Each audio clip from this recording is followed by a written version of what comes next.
인천시립미술관 공개포럼 2부를 이어서 시작하도록 하겠습니다. 2부는 일부 발제에 대한 지정토론과 종합토론 시간으로 인천문화재단의 변순영 문화사업본부장님께서 좌장을 맡아 진행해 주시겠습니다. 변순영 선생님 인사 부탁드릴게요. 네, 박수 부탁드리겠습니다.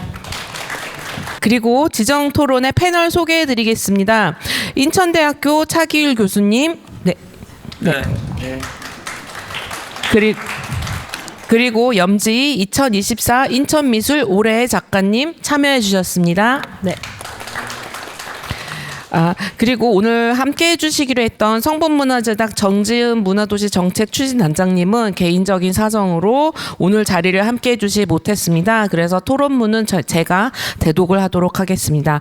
마지막으로 권호승 시립미술관 팀장님 참석하셨습니다. 네, 변순영 본부장님 진행 부탁드리겠습니다. 방금 소개받은 2부 주요 의제의 공유 토론회 좌장을 맡은 인천문화재단 문화사업본부장 변순영입니다. 반갑습니다. 1부 주제 발표 시간에서 한 4분의 발제를 저희가 들었습니다. 2부 공유 토론에서는 인천 지역에서 활동하시는 작가님들과 관련 전문가들께서 지정 토론의 방식으로 논의를 이어가 보도록 하겠습니다. 저희가 지금 이후에 오늘 공유 토론 이후에 종합 토론도 있기 때문에 사실 토론의 시간이 길지는 않습니다. 그래서 토론자 분께서는 가급적이면 7분 이내로 토론을 해주시고 각 토론에 대한 답변은 발제자 분께서 3분 이내로 해주시면 좋겠습니다. 먼저 첫 번째 발표를 해주신 신수경 한국근현대 미술사학회 회장님이 발표하신 인천미술사 연구의 방향에 대한 토론은 조경재 대표님께서 조경재 작가님 부탁드리도록 하겠습니다. 아직 이제 연구가 이제 막 시작 단계이기 때문에 질문하기가 조금 어려운 점은 좀 있고 조심스러운 부분도 좀 있긴 한데 아까 전에 말씀하셨던 1950년대에서 1959년이었나요? 그 사이에 이제 자료가 비어 있었다고 말씀을 80이었나요? 그 중간에 어떤 그 찾을 수 없는 기록 그 구간이 있었잖아요. 네, 그러니까 제가 궁금한 거는 그러한 것들을 어떠한 방법론으로 이제 그거를 이제 찾아가시고 연구하실 건지 궁금합니다. 네. 제가 아까 이제 이렇게 비어 있다는 게 그 콘텐츠 개발을 2번을 했잖아요. 근데 이제 뮤지엄 파크 조성을 위해서 이제 한번 첫 그 용역에서는 현대를 했어요. 1990년부터 2010년대까지 그 시기에 전시 공간, 뭐 미술 교육 기관 이런 데를 연구했더라고요. 그래서 그런 목록들이 있고, 그리고 이제 그 다음에 그 인천 미술사 콘텐츠 발굴 연구라고 해가지고 2023년에 했을 때는 개항기부터 1950년 이제 한국 전쟁기까지 요때까지만 한 거예요.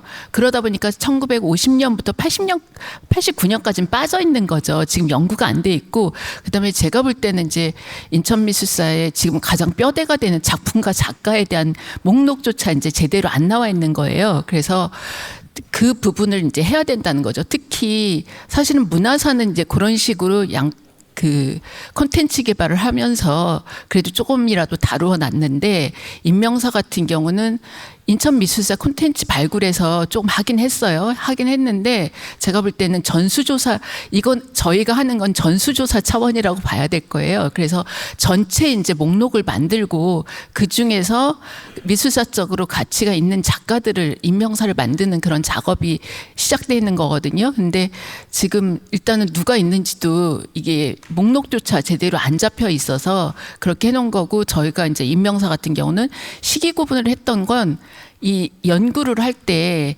작고한 작가하고 생존 작가하고 연구 방법이 달라서 이제 그런 식으로 나눴다는 뜻이에요. 그러니까 또 궁금한 게 또 뭐냐면, 그러니까 저는 인천 출신 작가가 아니거든요.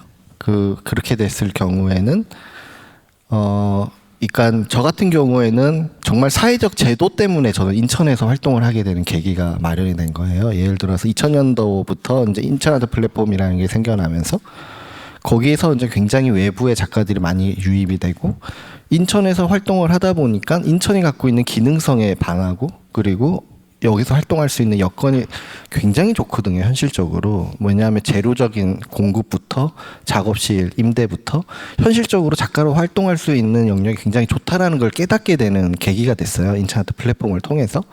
그리고 인천아트 플랫폼을 통해서 또 외부에서 유입이 되고, 그리고 나서 또 인천문화재단의 기금 사업들도 이제 만들어지면서 이제 여기서 활동을 하고 있는 작가가 이제 또 기금까지 활동을 하면서 더 견고하게 여기서 활동할 수 있는 기반을 만들어줬던 거가 있었던 것 같아요. 그러니까 작가를 그러니까 시대별로 저는 그런 원인이 되는 사건들도 분명히 있을 거라고 생각을 하거든요. 이제 그러한 것도 동시에 뭔가 연구가 되어지면 어떨까라는 좀 상상을 해봤습니다. 네, 당연히 시대별로 이제 그 어떻게 그 환경이 달라지고 했는지 이런 것들은 이제 그 문화사 같은 경우는 저희가 일단 전시 자료를 목록을 쫙 뽑아가지고 정리를 해보면 그런 것들이 이렇게 파악이 돼요. 근데 저희가 또 집중하는 건 그렇게 목록을 통해서 데이터를 분석하면서 그 원인이 무엇인지를 이제 추적해야 되는 게, 그게 나중에 콘텐츠 개발로까지 이제 이어질 수 있을 거라고 생각이 되고요. 그다음에 그 작가가 사실은 이제 선생님 같은 경우가 아마 그런 질문일 수도 있을 것 같은데, 나는 인천 출신이 아닌데 나를 인천 미술가를 봐야 되느냐 말아야 되느냐 이런 질문일 수도 있을 것 같은데, 사실 그런 문제들이 이 작가 선정하는데 제일 큰 문제예요. 그래서 저희가 자문위원회를 여러 차례 열어요. 왜냐하면 저도 인천미술을 이제 시작하기 때문에 누가 있는지도 잘 모르는데, 근데 여기에 이제 뭐 미협이라든지 각각 여러 이제 기관들이 있잖아요. 미술 단체들도 있고. 그래서 대표적인 분들을 모셔서 그분들한테 이제 자문도 듣고 그 목록을 만들어서 여기에 빠진 작가들 추가도 받고, 그리고 이제 저희가 목록 만들었어도 이분이 여기서 활동을 하는 게 눈에 띄게 뭔가 인천하고 연관이 있는지 없는지, 그냥 여기에 연고만 있는 건지 뭐 이런 것들을 같이 이제 고민을 해봐야 되겠죠. 그래서 그게 좀 시간이 걸려요. 그래서 저희 사업에서도 제가 처음부터 강조했던 게 36개월 중에 임명사가 20개월이에요. 그리고 문화사가 10개월이고요. 그게 임명사가 그만큼 중요하기 때문이에요. 그러니까 이 미술사를 떠받치고 있는 게 미술 작가고 작품인데, 그래서 이제 작가 연구에 좀 어느 정도 몰두하면 문화사는 좀 쉽게 될 수 있을 거라고 생각을 해요. 기존에 해놓은 것도 있었고 해서. 네, 그런 상황입니다. 저희가 주정 토론인데 토크 프로그램처럼 굉장히 자유롭게 질문하고 답변하고 그렇게 진행해 주셔서 질문 시간은 조금 더 있는데, 혹시라도 지금 저희 자료집에는 사실 조경재 작가님이 인천의 외부에서 인천 아트 플랫폼 레지던시 프로그램을 계기로 인천에 왔고, 인천의 환경과 여러 여건 속에서 작업을 하면서 현재는 인천의 프로젝트 스페이스 코스모스라는 공간을 직접 운영하면서 본인이 작가의 정체성도 있지만 그 공간을 운영하는 그 운영자의 정체성도 같이 탑재를 하시고 지역에서 또 활동을 지금 몇 년째 하고 계세요. 그래서 굉장히 작가적 관점에서, 그리고 앞에 말씀하셨던 그 발제에서 어떻게 굉장히 관심이 있기 때문에 지금 인천 미술사의 거의 100년의 그 시계열에 대한 그 인천 미술사를 어떻게 할 수 있겠냐에 대한 질문들이었던 것 같아요. 혹시 좀 더 추가적으로 질문하시겠습니다. 네, 그러면 혹시라도 지금 첫 번째 신수경 회장님의 발표에 대해서 궁금하신 점은 이후에 지금 토론이 다 끝난 이후에 청중의 질문들을 받도록 하겠습니다. 네, 신수경 회장님 감사합니다. 다음은 기혜경 홍익대학교 미술사학과 교수님께서 발표하신 글로컬 시대 지역 미술관의 건립, 개관 사례와 변화 양상에 대한 토론을 차기율 인천대 주영예술학부 교수님께 부탁드리도록 하겠습니다. 안녕하십니까, 차기율입니다. 기혜경 선생님께서 발제하신 내용을 바탕으로 제가 이제 제 의견을 첨부한 그런 어떤 토론문을 썼습니다. 그리고 대체로 선생님께서 발제하신 미술관 관련 일반적 내용과 지역 관련 내용에 대해서는 제가 상당히 공감하는 편이고요.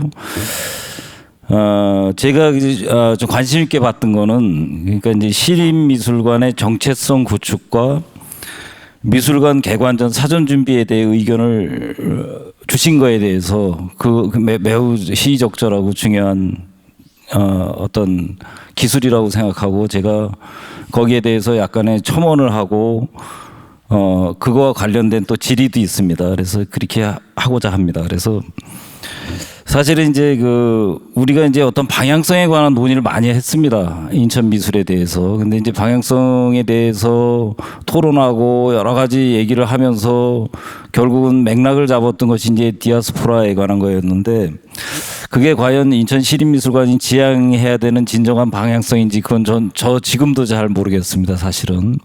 그래서 그거는 끊임없이 토론하고 우리가 방향성을 만들어 가야 된다고 생각하고, 한편으로는 이제 요즘에 뭐 사실은 이제 남북 문제도 심각하고, 뭐 강화도 지역 같은 경우에는 이제 뭐 보통 저도 한번 가봤어요. 제가 작업실이 강화도라 최근에. 근데 실제로 들었습니다. 그 기괴한 그 귀신 소리를. 네, 그래서 야, 참 그 북쪽으로부터 많이 떨어져 있잖아요. 내면은. 근데 거기까지도 강하게 들릴 정도니까, 그래서 심각하긴 심각하다. 이러한 문제들.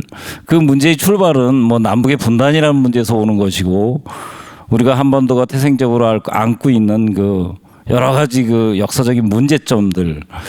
그래서 인천이 갖고 있는 정체성이 과연 평화라는 그 대전제하에 존재하는 게 아닌가 다시 한번 느끼게 됩니다. 그래서 평화도시로서의 인천과 뭐 생태도시로서의 인천, 이런 것들을 뭐 제 나름대로는 예전부터 생각을 해왔는데, 그러한 것들도 역시 앞으로도 계속 논의가 되고 그랬으면 좋겠다는 생각이 듭니다. 그거 관련해서 현실적으로 이제 뭐 선생님한테 제가 질의하고 싶은 거는, 일반적으로 뭐 미술관이 가져야 되는 특성이라든지, 또 혹은 이제 인천 지역에 시립미술관이 건립됐을 때 우리가 지향해야 되는 지점 같은 걸 꼼꼼하게 잘 지적을 해주셨는데, 이거는 뭐 지역에 있는 지역 미술사 연구자들이나 혹은 이제 지역에 있는 어떤 미술 관련 혹은 이제 공간 관련 운영자들이나 이런 사람들의 의견을 좀 제가 참고했습니다. 이 질의에 대해서. 그래서 이런 질의는 좀 해야 되겠다, 그런 생각을 했고, 그래서 첫 번째 질의를 먼저 드릴 테니까 거기에 대해서 말씀해 주시고, 그다음에 두 번째, 세 번째, 네 번째까지 이렇게 순차적으로 질의 드리는 걸로 하겠습니다. 빨리 하겠습니다. 적으면 질문을 다 하고 답변을 하는 게 다 할까요? 예. 그렇게 네, 그렇게 총체적으로. 진행을 그럼 하는 게 좋을 답변이 것 안 될 같습니다. 텐데. 잠깐만요. 그래서 첫 번째 질문은 인천은 다른 지역에 비해 시립미술관 설립이 매우 늦었습니다. 따라서 지역 미술계의 다양한 요구가 한꺼번에 분출할 것으로 예상됩니다. 첫 번째, 그리고 각기 다른 욕망의 충돌이 발생할 여지가 충분한 상황에서 이를 균형 있게 반영하는 것이 미술관의 원활한 운영을 위해 반드시 필요해 보입니다. 선생님께서 부산 시립미술관 운영 과정에서 이러한 지역 상황을 많이 겪었을 것으로 생각되는데, 이를 균형 있게 안배하는 방법에 대해 조언해 주실 수 있는지 궁금합니다. 첫째 질문입니다. 두 번째는 이제 시립미술관이, 인천 시립미술관이 이제 그 뮤지엄 파크라는 그런 약간 아까도 말씀해 주셨지만 뭐 굉장히 유일하기 때문에 되게 희망적인 것 같기도 하지만, 또 한편으로는 매우 기형적인 형태로 보여지기도 하는데요. 이제 그런 형태로 출발하게 됩니다. 그래서 그 모태로 했을 때, 뮤지엄 파크를 모태로 했을 때 이제 지역에 좀 성격이 조금 다른, 인천이 이제 오래된 역사를 기반으로 한 도시이기 때문에 그런 어떤 미술관들을 세우는 것이 어떻겠느냐 하는 질입니다. 그래서 예를 들어서 근대 미술을 보여줄 수 있는 그런 어떤 상황, 그러니까 현대 미술하고 이제 근대 미술을 좀 나누는 거죠. 뭐 그런 상황이 그걸 이제 가정할 수 있고, 또 하나는 뭐 그 어떤 디아스포라 관련해서 이주와 뭐 그런 이산에 관한 이야기들을 담을 수 있는, 그리고 또 하나는 이제 어린이들을 위한 뭐 그런 미술관이나 교육을 위한, 어린이들을 위한 그런 미술관을 또 지역에 그 어떤 유치하는 것이 어떻겠는가, 뭐 이런 의견입니다. 그러니까 사실은 이 의견도 중심도 상이 생기지 않았는데, 본체도 없는데 뭐 격가지를 자꾸 얘기하는 것 같아서 좀 그렇긴 한데, 인천이라는 도시가 사실 역사도 깊고 오래된 도시고, 그리고 또 뭐 계속 유입되고 인구가 늘어나는 도시고, 그러니까 그런 것도 우리가 뭐 지금 시점에서는 한번 상상해 보는 것도 나쁘지 않지 않나, 이런 생각을 하게 됐습니다. 그래서 묻는 것이고요. 그리고 세 번째는 이제 아까도 글로컬 얘기하셨는데, 사실은 이제 지역성이라는 문제와 글로컬이 뭐 굉장히 유사해 보이기도 하지만 또 굉장히 다를 수도 있습니다. 그러니까 로컬의 어떤 가치를 추구하는 사람들은 우리의 가치, 뭐 글로컬이라는 거는 뭐 보편성이 이제 로컬의 가치를 담는 것이죠.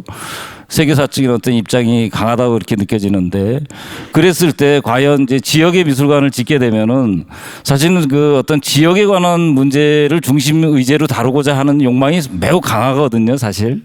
그랬을 때 선결돼야 되는 어떤 과제 같은 게 있다면, 혹시 느끼신 게 있다면 그럴 경우에 무엇일까? 뭐 그거 하나 하고요. 질문이 너무 많죠. 네 번째 마지막인데 아까 얘기하셨듯이 그 뭐 예를 들어서 우리가 미술관이 경쟁해야 되는 것은 다른 백화점이나 어떤 우리가 소위 얘기해서 이제 상품, 광고와 미디어를 통한 넘쳐나는 가시화된 어떤 그 이미지화된 요즘의 어떤 그런 것과 경쟁해야 된다, 뭐 이런 말씀도 하셨는데, 그렇게 된다면은 미술관을 만약에 그런 입장에서 오늘날 인천에 설립을 해야 된다면, 짓고 운영해야 된다면 뭐 선결돼야 되는 과제가 혹시나 있다면, 없어도 상관없습니다.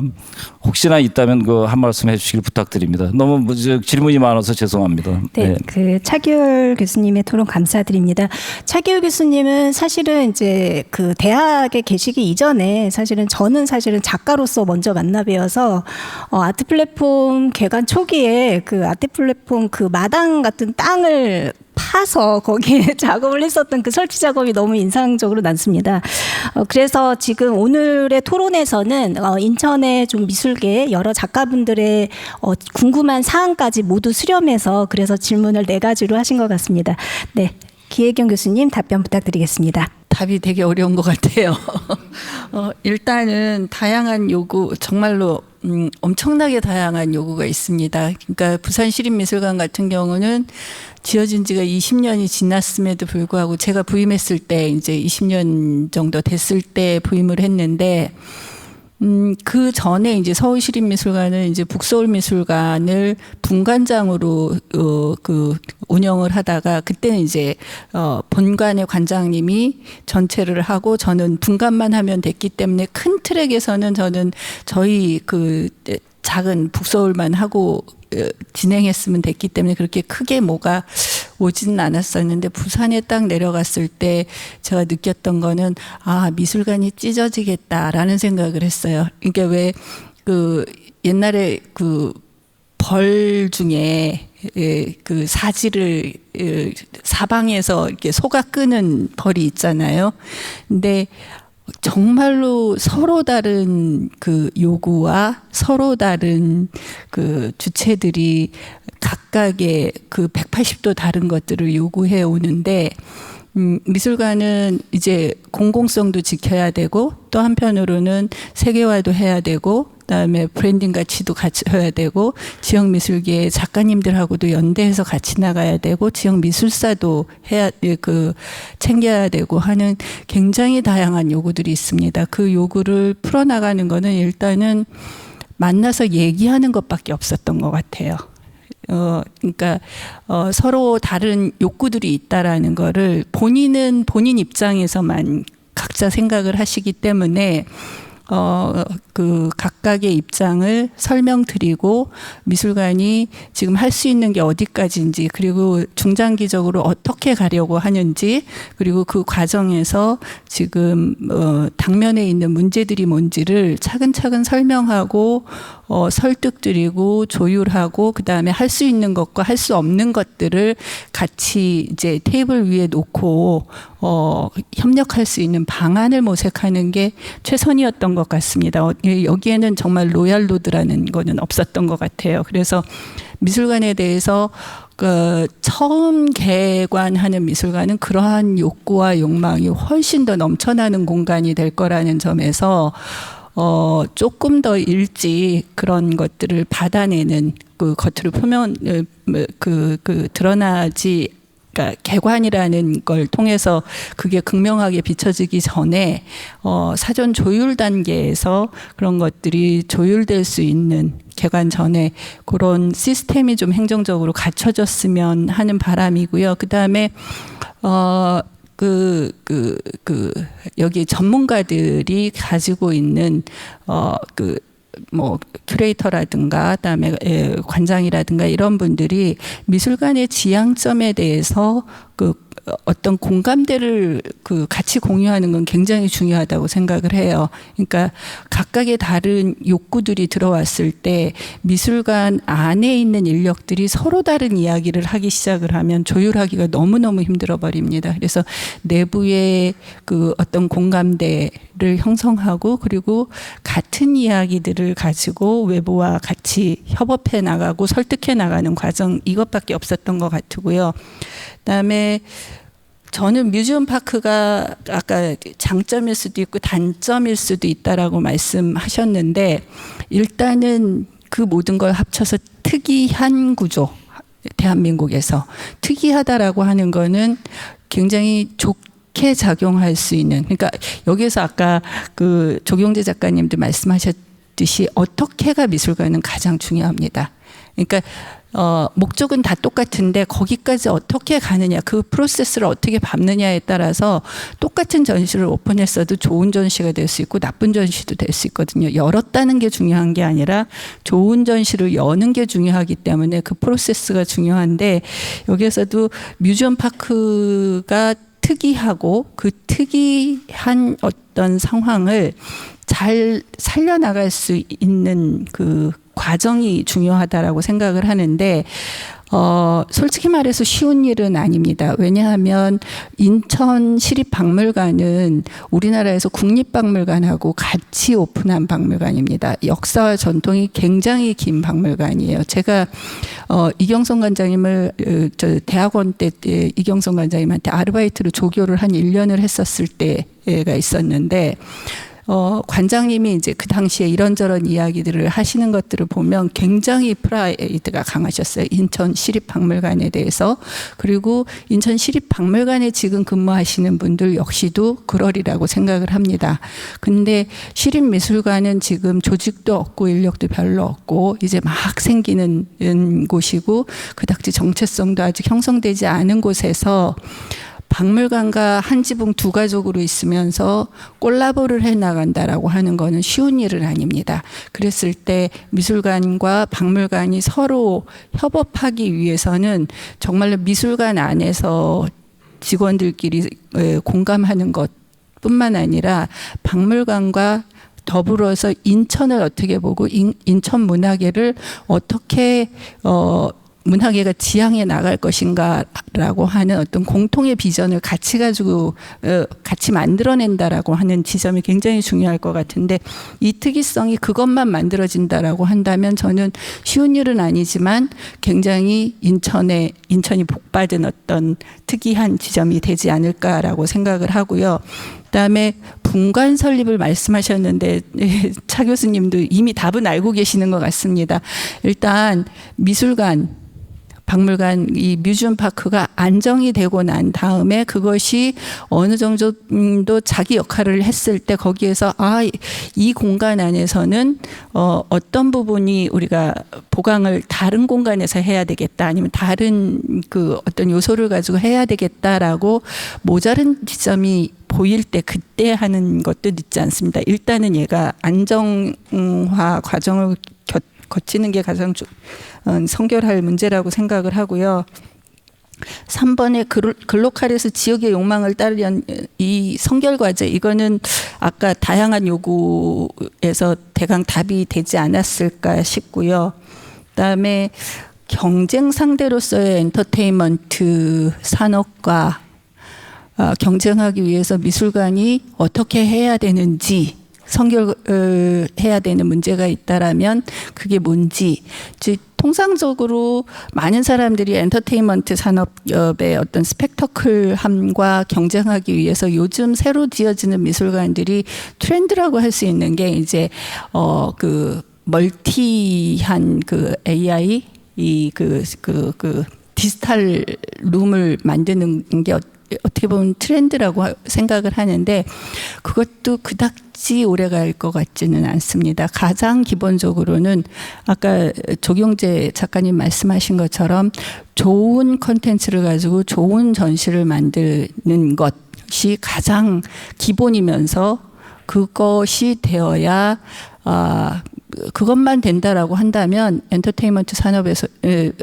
그 눈 돌렸던 분들도 그 바이럴을 타고서 미술관에 오실 수밖에 없거든요. 그러니까 그 말로는 굉장히 쉬운데 좋은 전시 만드는 게 막상 그 정말 모든 사람이 자기 역할을 120%씩 해내야지 그게 되는 거기 때문에 상당히 어려운 것이기도 합니다. 그래서 원론적인 말씀밖에 못 드려서 죄송합니다. 기하경 선생님 답변 감사드립니다. 사실 시립미술관의 각자의 각계의 기대가 굉장히 다양해서 여기에 대한 일의 순서나 전략이나 이런 것들이 굉장히 중요한 것 같습니다. 다음으로는 오늘 지금 순서를 조금 바꿔서요. 네 번째 발제에 대한 토론을 먼저 시작하도록 하겠습니다. 김노함 휴아트 미디어랩 대표님이시자 전시기획자께서 발표하신 AI 시대의 미술관 전략과 기술 접근성에 대한 토론을 염지희 2024 인천미술 올해 작가님께 좀 부탁드리려고 하던데요. 염지희 작가님은 이제 인천 작가시고 인천에 살고 계시고 인천 아트 플랫폼 레지던시 프로그램에 좀 참여하시고 계시고 올해는 또 인천문화재단 아트티의 참여 작가로서도 좀 활발하게 지역에서 젊은 작가로서 활동을 하고 있습니다. 네, 그럼 염지희 작가님의 토론 부탁드리도록 하겠습니다. 네, 안녕하세요. 시각뉴스가 염지희입니다. 김노함 대표님 발표를 보면서 일단 이게 미래 지속 가능성에 대한 어떤 그 화두와 또 AI에 대한 그 화두가 같이 접목이 되면서 굉장히 인상적으로 읽었는데요. 일단 대표님께서 AI와 이제 미술관의 관계에 대해서 굉장히 넓은 스펙트럼으로 또 가능성을 제시해 주셨다고 생각하고, 저는 거기에서도 또 미래 지속 가능성에 대한 것도 한번 좀 이야기를 해보고 싶다라는 생각도 들었습니다. 그 미래의 지속 가능성, 그 지속 가능성이라는 말이 요즘에 가장 많이 또 대두가 되고 있긴 한데, 정의를 한번 다시 살펴봤어요. 이게 미래 세대의 가능성을 제약하는 바가 없이 현 세대의 필요와 미래 세대의 필요가 조우하는 것인데요. 사실 이 부분에 있어서 저는 또 인천에서 또 활동하기도 했고 지금 현재도 인천 아트 플랫폼에서 입주를 해서 작업을 하고 있는데요. 약간 다른 이야기일 수도 있겠지만 이 인천 시립미술관이 건립되는 이 이야기를 하기 이전에는 인천에서 유사미술관으로 기능했던 곳이 인천 아트 플랫폼입니다. 이 미래 지속 가능성이라는 것을 생각해 봤을 때 인천 아트 플랫폼을 떠올리지 않을 수가 없었어요. 인천 아트 플랫폼은 지금 그 유사미술관 기관으로서 미술관으로서 기능을 해왔지만 지금 사실 작년에도 레지던시 존폐 위기가 있었고요. 그리고 굉장히 다양한 어떤 요구와 이해관계가 이제 중첩이 되다 보니 사실은 지금 그 굉장히 다양한 요구로 또 광장에서 많은 행사가 생겨나기도 하고 굉장히 다양한 기능을 수용하고 있습니다. 그런 면에서 이거는 인천 아트 플랫폼뿐만이 아니라 다른 기관에서도 레지던시들의 존폐 위기가 많이 제도가 되고 있어요. 지금 인천 아트 플랫폼도 레지던시에 있어서는 굉장히 그 기능이 많이 축소된 느낌을 받고 있습니다. 좀 어려운 상황이기도 한 것 같아요. 그런 면에서 봤을 때 어떤 기관 하나가 기관이 그 역할에 있어서 굉장히 그 시대가 변화하고 그 요구사항이 달라지면서 그 지속 가능성이라는 것이 굉장히 좀 다르게 이해가 돼야 되고 또 변화가 많이 생기는 것 같기도 합니다. 또 그런 면에 있어서 이 인천시립미술관이 건립이 됐을 때 또 우리가 예술을 통해서 이야기를 할 수 있는 지속 가능성이라는 건 또 다른 이야기를 할 수 있다고 생각을 해요. 또 그런 의미에서 또 미술관과 같은 예술 관련 기관들이 유의미한 어떤 지속 가능성을 갖기 위해서 필요한 점은 무엇일까, 이런 부분도 한번 생각해 보고 싶다라는 생각이 들었습니다. 또 김노함 대표님께서 그 함께 만들어가는 미술관으로서의 함께 만들어갈 수 있는 장치가 필요하다라는 것과 어떤 그 미술관의 어떤 그 안에 미술관을 운영하기 위해서 어떤 선택과 집중의 역량을 발휘할 수 있는 어떤 시스템과 조직도가 필요하다라고 말씀해 주신 점에서 굉장히 인상적이었고요. 더 많은 이야기를 할 수 있으면 좋겠다라는 생각이 들었습니다. 그래서 대표님께서 조금 더 첨언해 주실 이야기가 있다면 부탁드리고 싶습니다. 어떤 인력의 유연함이 많이 필요한 부분일 수도 있을 것 같은데요. 이렇게 굉장히 이런 행정적인 어떤 조직 안에서의 기관에서는 또 그런 부분이 간극이 생길 수도 있을 것 같고 어떤 그런 네트워크에 있어서도 간극이 또 있지 않을까 그런 생각이 들었습니다. 염지 작가님의 토론이었습니다. 지금 염지 작가님께서는 그 김노함 대표님의 발표에서 지속 가능성을 좀 화두로 질의를 해주신 것 같습니다. 그 앞서 김노함 대표님의 발제에서 사실은 이제 가장 최상의 어떤 미술관을 지향하는 데 있어서 자원은 언제나 제한적이다라고 하는 부분이 저도 좀 뼈아프게 느끼기도 했는데요. 네, 염지 작가님의 지속 가능성에 대한 화두, 거기에서 이제 AI 시대라는 부분들, 그리고 미래의 미술관을 그러면 어떻게 지속 가능성에 대한 부분을 해결해 나갈 것인지, 거기에서의 AI가 해답에 어떤 활로의 계기가 될 수 있는지 등등을 질의하신 것 같고요. 김노함 대표님 답변 부탁드리도록 하겠습니다. 네, AI는 사실 도구죠. 도구이기 때문에 잘 쓰면 되는 거고, 중요한 건 사용하는 그 사람의 마음과 그 마음이 어디를 향하고 있느냐. 그게 이제 그 쓰임의 여러 가지 그 양태라고 그럴까요? 모양들을 우리가 알 수 있을 거예요. 우리 미술계에서 지금 이슈가 되는 거는 이제 아까 우리 염 작가님이 질문한 것처럼 인천 아트 플랫폼의 여러 가지 기능의 변화라든가 뭐 여러 가지 역할의 변화 뭐 이런 것들이 있죠. 근데 이제 그 생각해 보면 이제 그러한 부분이 어떻게 보면 인천의 어떤 문화적 어떤 상황, 문화에 대해 갖고 있는 어떤 심리적인 분위기를 확인할 수 있는 어떤 이슈가 되지 않을까 이런 생각이 듭니다. 예술가 입장에서는, 작가 입장에서는 사실은 인천 아트 플랫폼이 있어도 좋고 없어도 큰 의미가 없어요. 사실은 작가 입장에서 그냥 자기 작업 잘하면 됩니다.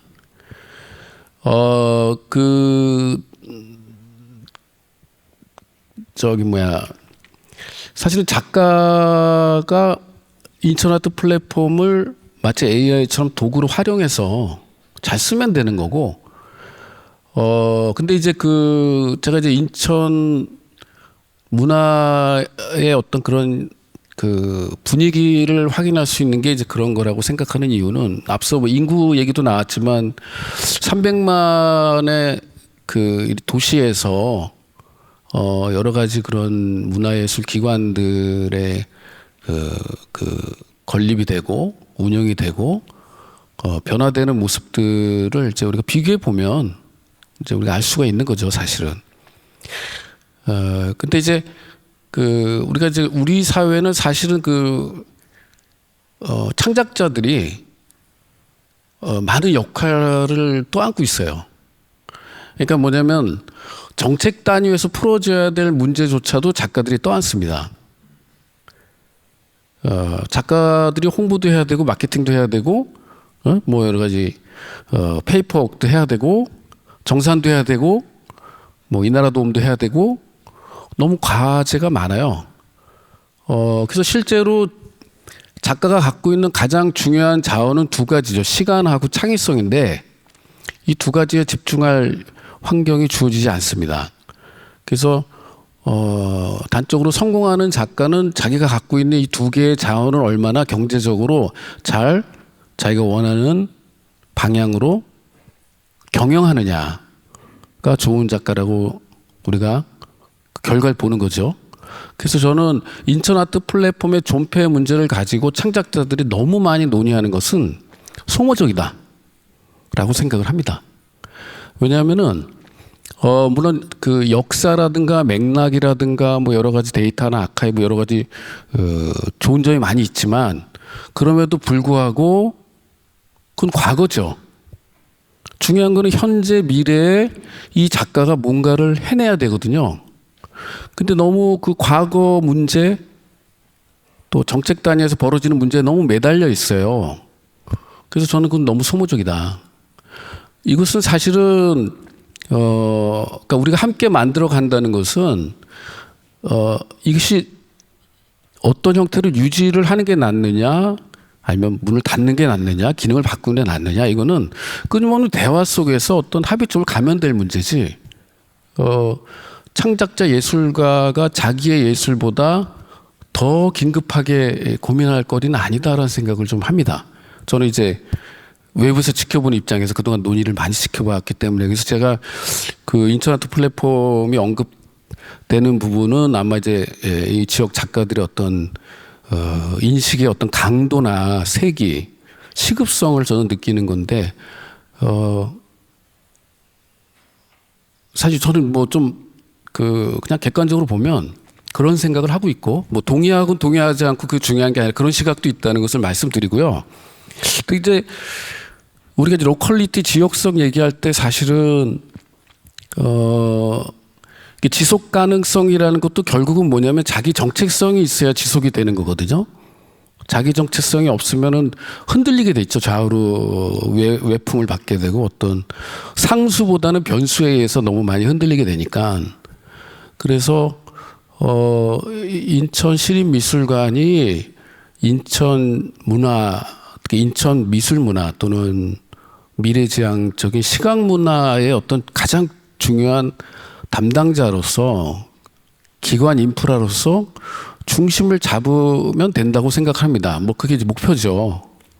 근데 그러기 위해서는 우리가 이제 더 많은 이제 대화를 해야 되는 거죠. 왜냐하면 서로 바라보는 그 방향이 다르잖아요. 시선의 방향이 다르고, 미술관에 대한 정의도 다르고, 그렇죠? 그리고 우리에게는 사실은 이제 우리가 학습이 참 많이 돼 있고, 많은 데이터가 과잉돼 있습니다. 그래서 이게 너무 좋은, 너무 많은 데이터나 정보가 꼭 반드시 우리가 최선의 선택을 하는데 도움이 되느냐. 바둑 용어 있잖아요. 너무 이렇게 심사숙고하다가 악수 둔다고. 그럴 뭐 리스크도 있죠. 근데 어쨌든 간에 저는 충분히 이미 많은 앞선 시립, 공립, 도립 미술관들의 선례들이 있죠. 이미 뭐 성공 사례도 있고 실패 사례도 있고 리스크 관리를 어떻게 해왔고 어떤 리스크들이 발생하고 이미 다 있습니다. 그래서 인천시립미술관이 좀 뒤늦게 건립이 되더라도 일장일단이 있다.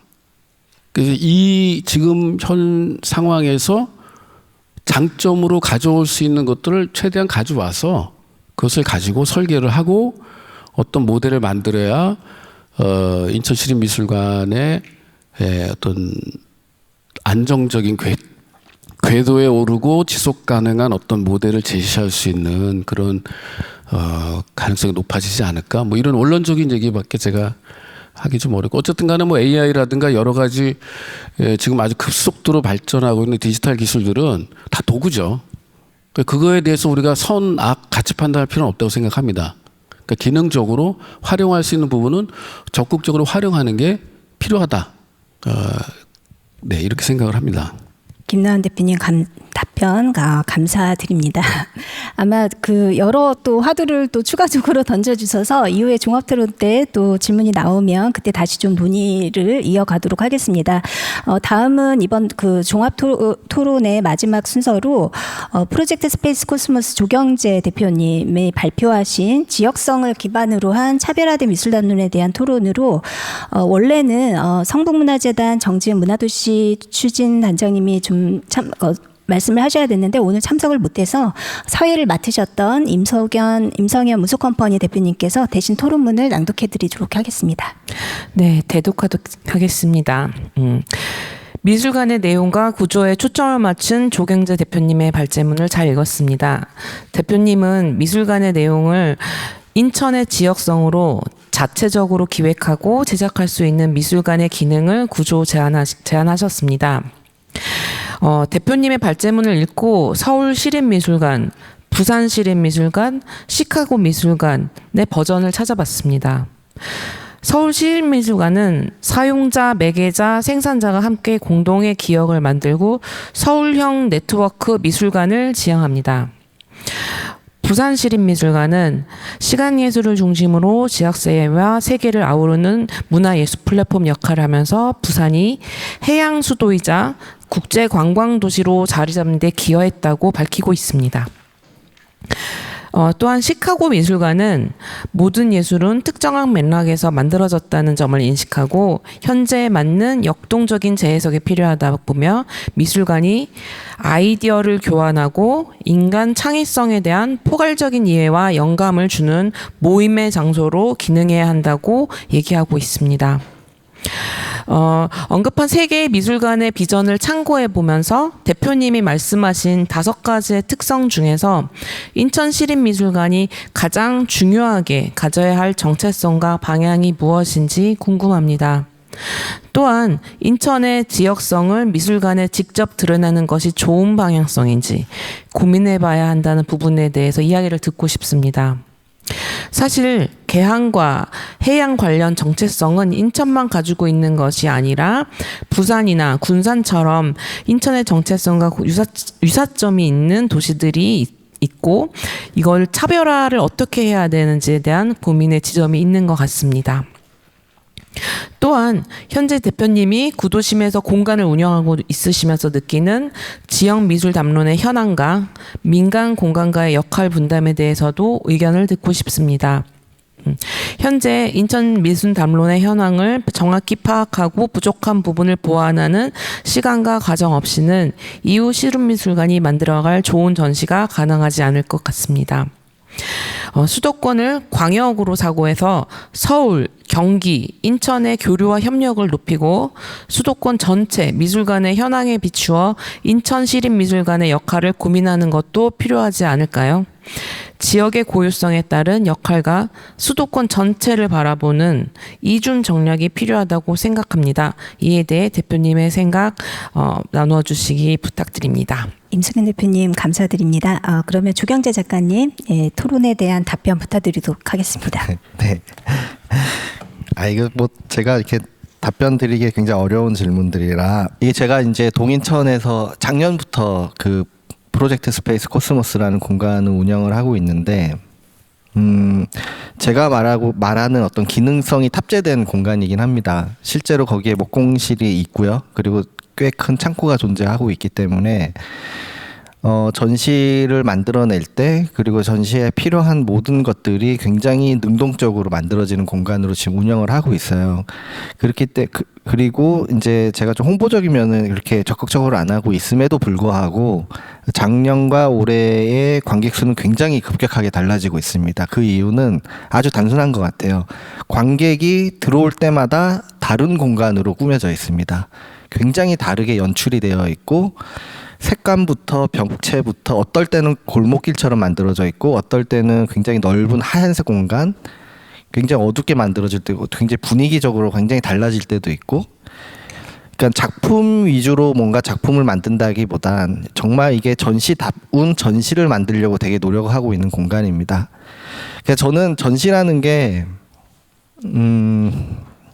궁극적으로 원하는 거는 그냥 문화인 것 같습니다. 문화는 작가가 만든다고 생각하지 않고요. 작품이 만든다고 생각하지 않습니다. 그렇기 때문에 이러한 공간들이 많이 형성되고 그리고 많은 사람들이 그거를 노출돼서 계속 그거를 볼 수 있는 기회의 장이 만들어진다는 것 자체가 당장 바로 앞에 어떤 효과가 없을지라도 이게 축적되고 만들어지는 거는 매우 중요하다고 생각을 합니다. 아까 말씀하셨던 인천 아트 플랫폼 같은 경우에도 저의 의견은 조금 다른 게 무엇이냐면 저는 그거를 도구로 바라보지 않았었습니다. 그거는 굉장히 중요한 문화 유산이었고요, 저한테는. 그리고 그거를 충분히 문화적으로 즐길 수 있는 콘텐츠가 존재했었고요. 이제 그러한 콘텐츠가 좀 다르게 변형되는 거에 대해서는 장단점이 있다고 생각을 하고 있고요. 그러니까 인천이 갖고 있는 어떤 명확한 정체성은 제가 답변 드릴 수는 없지만 이러한 노력은 굉장히 중요하다고 생각합니다. 그리고 교육적인 부분도 조금 말씀드리고 싶은데요. 이게 굉장히 비슷한 것 같아요. 한국 미술 교육이 만들어지는 과정과 지금 현재 미술관이 갖고 있는 형성이 되게 비슷하다고 생각을 하는 게 무엇이냐면 시각 작가들이 굉장히 많이 미술관에서 교육 프로그램을 현재 진행을 하고 있습니다. 근데 이제 좀 굉장히 열린 방식으로 진행되는 프로그램이 있는 반면에 대체적으로 굉장히 딱딱하게 만들어져요. 예를 들어서 미술관은 조금 열려 있죠. 그렇지만 예를 들어서 초등학교 방과후 수업에서 미술을 우리가 어린애들이 공부를 할 때 어떤 형식으로 이루어져 있냐면 가지고 옵니다. 만든 거를 아주 멋진 자동차를 만들어 가져와요. 그러면 부모님이 이걸 보고 우와 감탄을 합니다. 와 엄청나게 멋진 걸 만들었구나. 근데 과정은 그런 겁니다. 굿즈를 사요. 그냥 10,000원짜리 굿즈를 사서 모두 다 똑같이 그 굿즈로 만들어져 있는 형태로 만들고 거기다 색깔을 칠해서 가져오게 되는 형태입니다. 그러니까 미술관도 좀 비슷한 것 같아요.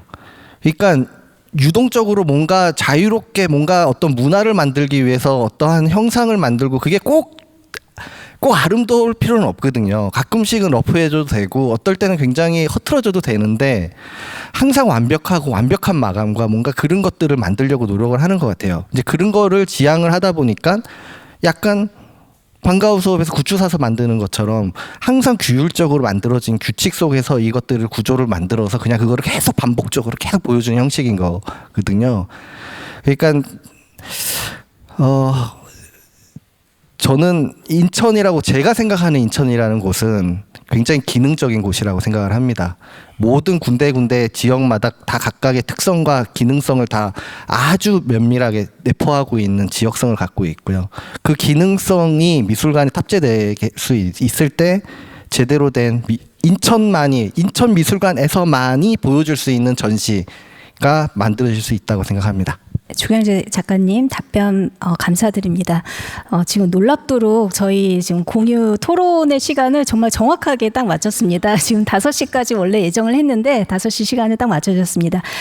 토론을 해주신 네 분의 토론자분들께 박수 부탁드리겠습니다. 네. 저희가 오늘 지금 포럼을 시작한 지 지금 한 3시간이 다 돼 가거든요. 지금 객석에서 또 끝까지 좀 경청해 주시는 객석의 청중분들께 좀 감사드리고요. 이어서 종합 토론의 시간으로 넘어가도록 하겠습니다. 토론에 앞서서 좀 청중분들께서 궁금하신 사항들, 질문하실 사항들 이 시간 통해서 질문하실 수 있고요. 질문들 좀 생각하는 동안 저희가 이번 공개 포럼을 이제 진행하기에 앞서서 사전 질의를 받은 부분이 있습니다. 이 사전 질의에 대한 2가지 질문을 제가 말씀을 드리고 이 질문에 대한 답변은 인천시의 권호승 시립미술관 팀장님께서 답변을 하도록 하겠습니다. 그럼 먼저 사전 질문이 들어온 2가지를 말씀드리겠습니다. 첫 번째 질의는 인천 시민의 문화 향유 증진을 위한 인천 시립미술관 활성화 방안 마련이 무엇인가요? 라는 부분이고요. 두 번째 질문은 인천 시립미술관의 정체성 정립 관련 향후 계획은 무엇인가요? 그래서 굉장히 좀 큰 질문, 굵직한 질문 2개가 들어왔는데요. 그러면 인천시 권호승 팀장님 답변 부탁드리도록 하겠습니다. 권호승입니다. 너무 어려운 질문을 주셔가지고요. 간략히 답변 드리도록 하겠습니다. 지금 여기 발제자분들하고 토론자분들께서도 말씀하셨듯이 정체성이라는 것은 참 어려운 일인 것 같아요. 그러니까 지금 사실 뭐 정체성이라는 게 단기간에 결정될 사항도 아니고 또 확립하는 것도 아니기 때문에 사실 저희 이 시간이 정체성을 만들어가기 위해서 만들어진 자리라고 생각을 합니다. 관계 전문가분들, 뭐 전문가라든가 지역 미술계 그리고 또 시민들과의 공감대를 형성하는 과정을 거쳐서 이 만들어지는 어떤 단계적인 프로젝트가 아닌 오래 고민하고 토론을 거쳐야 되는 그런 작업인 것 같습니다. 그래서 지속적으로 내년에도 아마 저희 이 세미나는 전문가 연구 세미나라든가 공개 포럼은 내년에도 개최가 됩니다. 그래서 여러분들의 다양한 의견을 저희가 받아들여서 의견을 수렴하고 공감대를 형성하는 사업을 지속적으로 추진해 나가도록 하겠습니다. 그리고 저희 활성화 방안 여쭤주셨는데요. 어떤 활성화 방안이라기보다는 시립미술관을 성공적으로 개관하기 위한 하나의 과정들입니다. 그래서 저희가 2019년도에 아까도 말씀드렸지만 시립미술관 콘텐츠 개발 학술 용역을 했고요. 또 소장품 정책 연구 용역, 시립미술관 운영 방안 연구 용역, 또 미술사 콘텐츠 발굴 용역, 총 여러 가지 연구 용역을 지금 추진하고 있고, 또 인천 미술사 조사 연구 추진할 예정입니다. 이러한 것들을 통해서 좀 더 여러분들에게 만족시킬 수 있는 그런 시립미술관이 될 수 있도록 노력해 나가도록 하겠습니다. 감사합니다. 권호승 팀장님 답변 감사드립니다. 지금 오늘 이 공개 포럼은 현재 유튜브 라이브로 생중계 방송이 되고 있습니다. 그래서 앞서 말씀해주신 지금 권호승 팀장님께서 내년에도 이런 이제 공개 포럼의 토론의 자리를 계속 이어나갈 거고, 인천 시립미술관이 소수에 의해서 만들어지는 게 아니라 계속 다양한 참여자, 다양한 이해관계자, 다양한 지역예술계가 함께 전문가와 함께 만들어 나가고 논의해 나가고, 그런 부분들이 좀 축적해 나가는 부분은 시에서도 좀 중요하게 생각하고 있기 때문에 이러한 자리들을 저희 결코 가볍게 생각하지 않고 이어나가도록 노력하겠다는 팀장님의 답변이 있었기 때문에 저희가 내년에도 또 이런 자리들을 기대해 보도록 하겠습니다. 그러면 이제는 이제 객석에 계신 청중분들께서 질문하는 시간을 갖도록 하겠습니다.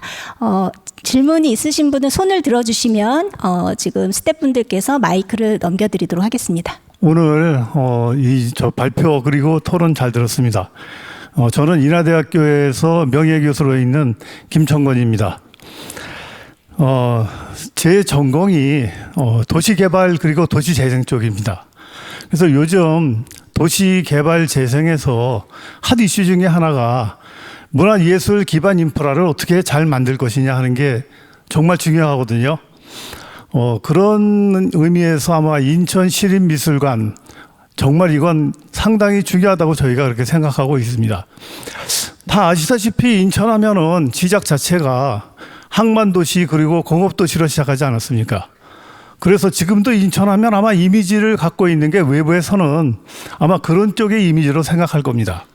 근데 시립미술관 그리고 문화 인프라를 어떻게 잘 만드냐에 따라서 아마 인천이 이런 이미지를 탈피할 수 있는 아주 중요한 사업이 아닌가 이렇게 생각하고 있어요. 그리고 아마 시민들도 그렇게 기대를 많이 할 겁니다. 예를 들면 뭐 아까 그 발표에도 나왔지만 스페인 빌바오 구겐하임 뮤지엄 만든 다음에 빌바오라고 하는 도시가 엄청 성장했거든요. 그러면 인천이 앞으로 오늘 얘기 나온 게 여러 가지가 있었어요. 미술관이 그냥 미술관이 아니고 지속 가능성 뭐 이런 얘기도 나왔습니다. 그런데 정말 미술관이 오늘 얘기를 들어보면 생산자 중심에 있어서의 얘기가 지금 진행되고 있는 게 아니냐.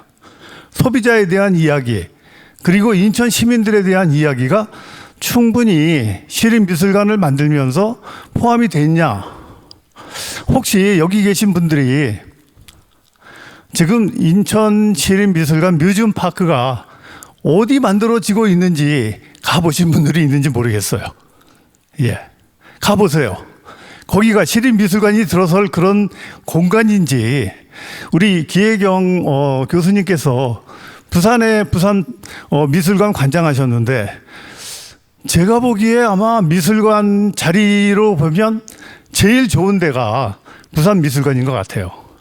거기는 백스포가 있고 그 옆에 컨벤션 센터가 있고 그래가지고 미술관과 그리고 그 주변 지역이 같이 클러스터가 되거든요. 그런데 인천 시립미술관 거기에 만들어가지고 과연 인천 시민들을 위한 그런 공간이 될 수 있나. 그리고 오늘 얘기한 미술관이 지속 가능해야 된다고 얘기하는데 지속 가능한 그런 공간이 되나. 우리 미술 여기 다 아시겠지만 현대미술관이 어디 있습니까? 청계산 자락에 있습니다. 세상에 현대미술관을 산 밑에 비밀기지처럼 만든 나라는 아마 대한민국 하나일 겁니다. 정말 외부에서 오면은 야, 너네 나라는 정말 참 아주 특이한 생각을 갖고 있다. 어떻게 미술관을 이런 데다 만들 수 있지?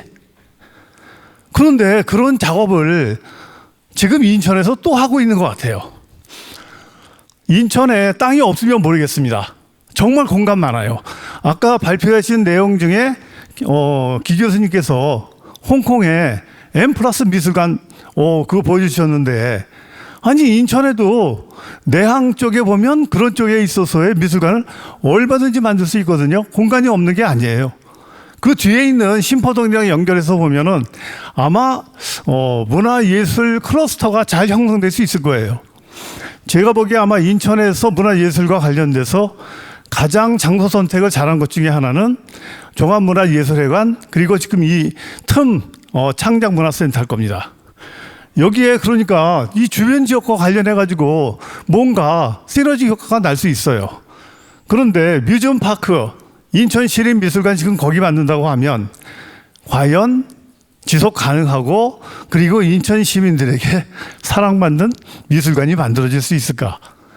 그래서 이 논의가 이게 생산자 중심이 아니고 생산자 중심으로만 여태까지 얘기가 됐고, 소비자 중심이나 시민 중심에 대해서 미술관이, 시립미술관이 공공의 공간이 돼야 되고 시민들에게 사랑받는 공간이 돼야 되고, 그러려면 접근성이 좋아야 되는데 그런 문제에 대해서 충분히 고려가 되고 있는지, 그래서 기혜경 교수님께 한번 이 문제에 대해서 어떻게 생각하시는지 한번 제가 여쭤보고 싶습니다. 네, 질문 감사합니다. 말씀 중에 그 부산시립미술관이 위치가 가장 좋다라고 말씀 주셨는데요. 부산시립미술관이 건립 당시에 거기가 허벌판이었습니다. 그리고 지하 1층이 썬큰 시스템으로 된 이유가 옆에 비행장이 있어서 고도 제한에 걸려서 위로 못 올리고 썬큰 시스템으로 했을 정도입니다. 거기 아무것도 없었어요. 그러다가 20년이 지나고 나니까 지금 거기에 해운대 쪽이 이제 개발이 되고 센텀시티가 들어오고 이러면서 정말 백스코 들어오고 바깥에서 보기에는 굉장히 뭔가 문화 클러스터가 된 것 같은데, 제가 막상 부산에 갔을 때 가서 6개월이 채 안 됐을 때 관광공사 사장님을 찾아갔어요. 지금 부산에 영화의 전당이 있고 백스코가 있고 시립미술관이 있고 원뮤지엄이 있는데 이게 걸어서 그다음에 버스 대중교통으로 링크가 안 된다. 그리고 하물며 그 관광버스, 도시관광버스가 도는데 그거조차도 링크가 안 되는 건 거예요. 그래서 관광공사에서 지금 한번 그냥 그 사람들이 이렇게 세팅해 놓은 것만 보시지 마시고 직접 타보시고, 관광공사에서 운영하는 관광버스를 직접 타보시고 어디에서 사람들이 내리고 어디를 더 들려야 되고 어디는 빼야 되고를 한번 다시 시뮬레이션을 해 주셔라라고 부탁을 드렸는데, 이게 이제 그 미술관 혼자 잘한다고 되는 거는 분명히 아닙니다. 지금 그 도시 개발 차원에서 정말로 문화 영역이 클러스터를 이루고 오시는 관광객들이 도보로 혹은 대중교통으로 링크가 걸려야지 그 권역이 같이 활성화되는데, 그런 부분에 있어서는 지금 약간은 살짝 허허벌판이라는 이야기는 들었습니다. 근데 거기 조금 그래도 이제 기대를 거는 거는 선교사 사택이라든가 그다음에 주변에 아파트가 굉장히 많이 들어선다라는 이야기를 들었는데, 그런 부분들하고 같이 향후에 조금 링크가 걸릴 수 있는 다른 문화시설이 들어올 수 있는 거를 인천시에서 고민하고 계시지 않을까 싶습니다. 인천시립미술관 혼자만으로는 할 수 있는 게 굉장히 지금 교수님 말씀 주신 것처럼 제한적입니다. 네, 20년을 기다리자고 부산처럼 얘기하기에는 조금 죄송한 말씀이기는 한데 일단은 지금 상황에서는 클러스터 형성이 안 되는 위치에 있는 거는 맞습니다. 답변 감사드립니다. 사실 참 여러 가지 이유들이 있을 것 같아요. 이 자리에서 다 밝힐 수 없는 좀 구구절절한 사연과 또 이전에 사실 인천시립미술관에 대한 논의들이 굉장히 오래됐거든요. 일례로 사실 지금 아까 계속 이제 토론자의 그 발언에서 언급이 되었던 인천 아트 플랫폼 같은 경우도 1999년에 처음 이제 그 얘기가 되고 2000년도에 행정적으로 이제 예산을 수립하면서 거의 10년이 걸려서 개관이 되었어요. 근데 그 개관할 때 아트 플랫폼도 12개의 그 필지들을 예산이 있을 때마다 하나씩 몇 해에 걸쳐서 그 부지를 매입하면서 했고, 근데 그것도 1999년부터 했기 때문에 당시 제가 기억하기로 한 230억 정도 그 일대를 다 매입하는 데 들었거든요. 근데 아마 지금 시작한다면 그 예산으로는 택도 없을 겁니다. 그래서 여러 가지 좀 자원의 한계들이 있고 이 자리에서 다 밝힐 수 없는 부분들에 대한 부분들도 좀 이해를 해주셨으면 좋겠습니다. 그 다음 혹시 객석에서 질문이 있으면 손을 들어주시면 저희가 마이크를 드리도록 하겠습니다. 네, 안녕하십니까. 저는 화성시립미술관 추진단 학예사 홍영창이라고 합니다. 오늘 이 자리에 인천시뿐만 아니라 실은 뭐 구리시, 광명시, 화성시로서도 이렇게 왔고, 이 외에도 뭐 평택시, 여수시, 뭐 충주시 등 여러 시립 미술관들이 추진 중인데, 하나 좀 이 기혜경 선생님 교수님한테 여쭤보고 싶은 거는, 이 시립들이 지역 미술사나 대표 작가는 인천에 비해서 확실히 이 기반이 약합니다. 그러면 이것을 한국 미술사에서 중요한 그 지역 미술사의 이런 것을 이렇게 표출하는 시립미술관의 역량이 필요하다고 하셨었는데, 이 약한 부분을 이들은 어떻게 보완하면 좋을지에 대한 질문을 드리고 싶고, 그 다음에 질문이 저 하나 더 있는데, 이거는 김노함 선생님, 기혜경 선생님, 신수영 선생님 세 분한테 짧게 여쭤보고 싶은 것이, 이 질문을 조경재 선생님께 먼저 아까 전에 됐던 내용인데, 인천과 경기 수도권의 향후 네트워크, 그리고 아카이브 미술사적으로 어떤 형태로 협업들이 이루어지면 좋을지, 특히나 인천이나 이외의 시립미술관들이 추진하는 다른 시의 공무원, 추진 학예사들이 어떻게 앞으로 교류를 하면 좋을지, 또 정책이나 설립을 추진하는 업무를 하는 학예사나 전문가들이, 그리고 이제 또 특히나 새로운 시대, 진짜 요즘 초등학생들은 교육 방식이나 관람 방식 자체가 다르기 때문에 이들을 위한 이 젊은 기획자, 젊은 행정가들을 위한 교육, AI에 대한 접근 방식, 정책, 성장, 이들에 대한 성장 등의 어떤 변화가 필요할지 이 세 분의 의견을 한 번씩 여쭤보고 싶습니다. 빠르게 답변 드릴게요. 일단은 그러니까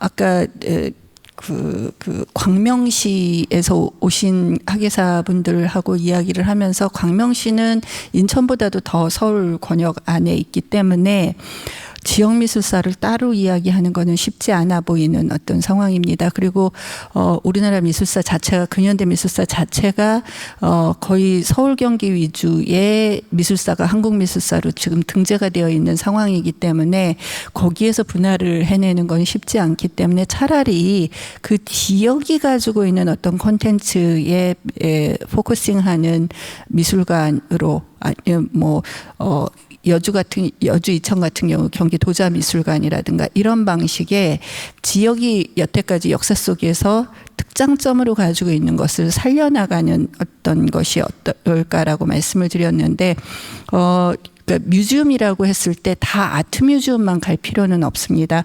뮤지엄의 그 다양성이라는 측면, 그리고 남들이 안 하는 거를 해야 보러 오거든요.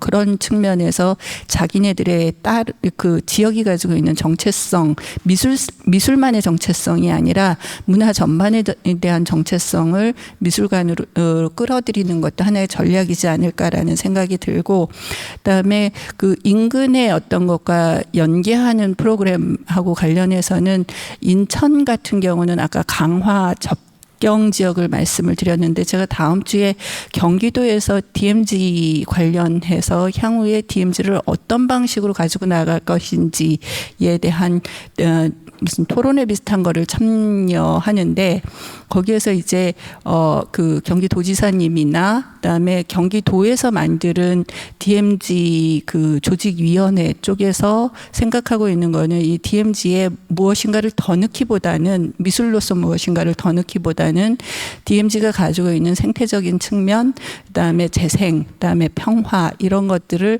어떻게 살려나갈 수 있을지 그리고 이것을 관광 자원화할 수 있을지를 이야기해달라라고 하는 자리인데 그 자리에서 에코뮤지엄 플러스 그다음에 저먼 그린벨트를 결합한 어떤 방식의 한국식 버전의 그런 오픈에어 뮤지엄 개념을 이야기를 하려고 하는데 강화도도 그 권역에 들어간다고 보여집니다. 그래서 인천시에서는 경기도하고 콜라보를 통해서 경기도 전역이 가지고 있는 이제 같이 콜라보를 하면서 그 휴전선 일대 그다음에 민통선을 전후한 DMZ를 관광 자원화하는 것에 그렇게 큰 돈을 들이지 않고 있는 것을 덜어내고 있는 것을 가꾸는 방식 정도로 하면서 지금 원년 사업으로 마스터 플랜을 마련해 가고자 하는 상황이기 때문에 빨리 같이 조인하시는 어떤 방식 그런 것들이 가능하지 않을까 싶습니다. 제가 뭐 미술관을 운영한다거나 이런 전략은 제가 제대로 연구를 해본 적이 없고요.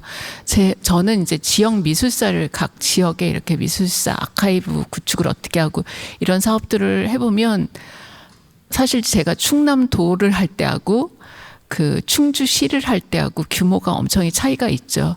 그러다 보니까 지역의 장점들도 있고 특징도 있고 충남 같은 경우는 뭐 15개의 시군을 한다고는 했어도 못한 부분들도 많이 있어요. 그래서 나중에 보니까 당진에서도 뭔가 열심히 하고 있네 이래서 나중에 이제 추가도 하고 뭐 이런 적이 있었거든요. 근데 그러면서 이제 제가 볼 때는 저 같은 경우는 치밀하게 연구하는 것밖에 없거든요. 저희 같은 경우는 치밀하게 찾아가지고 연구하고 그러다 보면 생각 못한 작가들이 나오고 그리고 제가 하면서 이제 보람을 느꼈던 건 예를 들면 그 인명사전을 거기 한 200여 명 이렇게 있는데 그거 보고 나서 충남에 이렇게 유명한 작가가 많았어? 이런 얘기를 듣는다든지 그러니까 생각 못했던 거죠.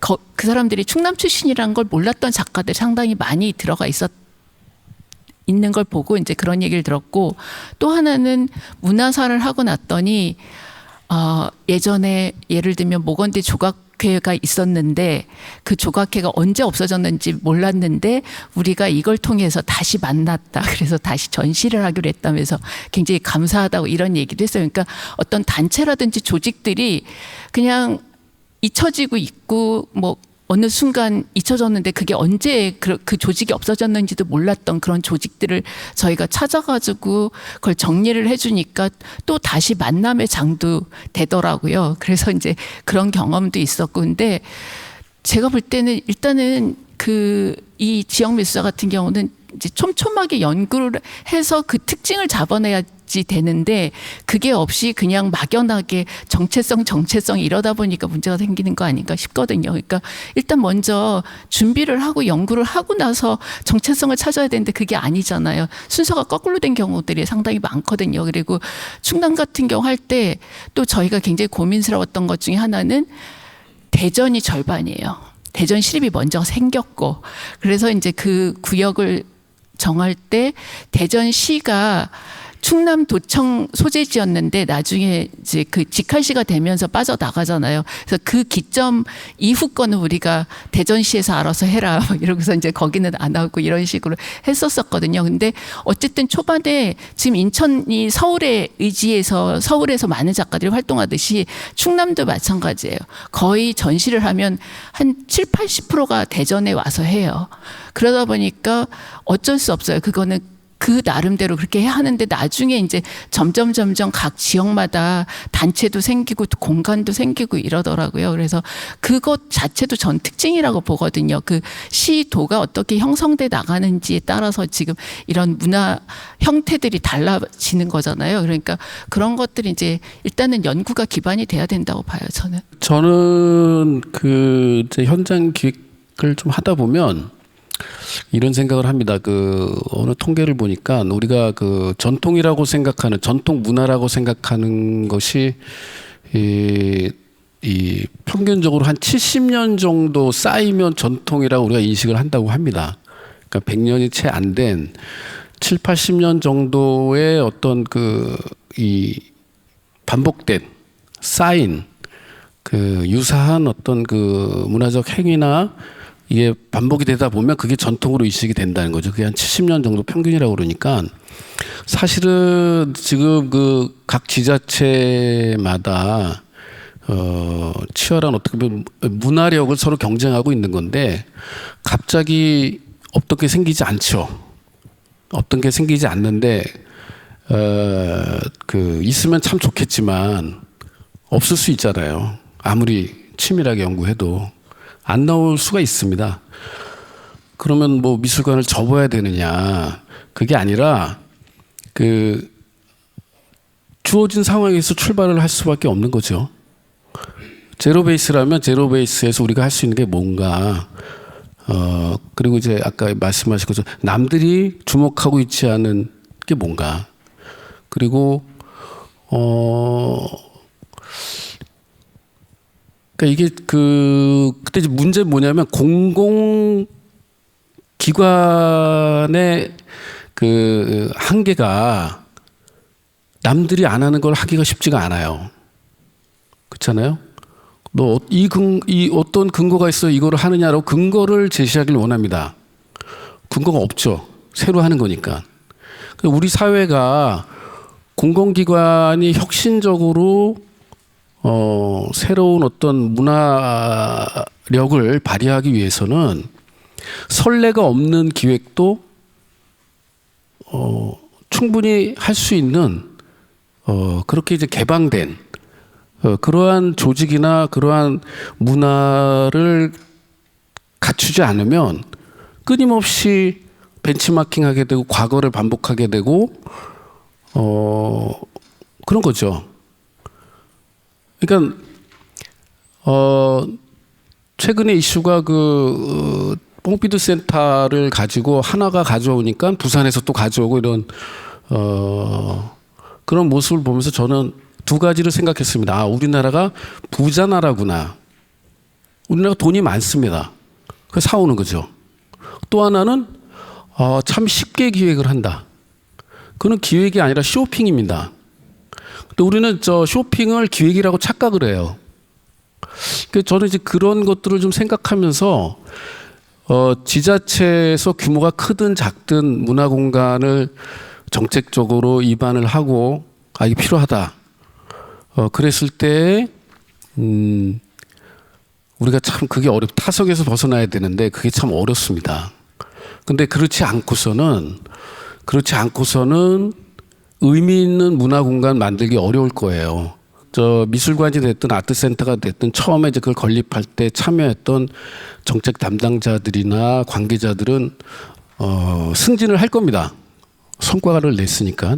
근데 이제 문제는 뭐냐면 이게 10년, 20년 쭉 지속이 될 때 그거를 계속 이제 바톤을 이어서 담당자들이 뭔가를 계속 성과를 내야 되는데 그게 쉽지가 않다는 거예요.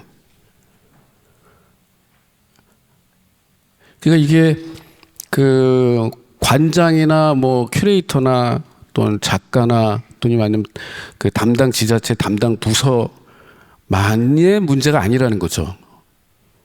그 지자체 전체의 어떤 그 문화에 대한 관심, 이해, 포용력 이게 다 작동을 합니다.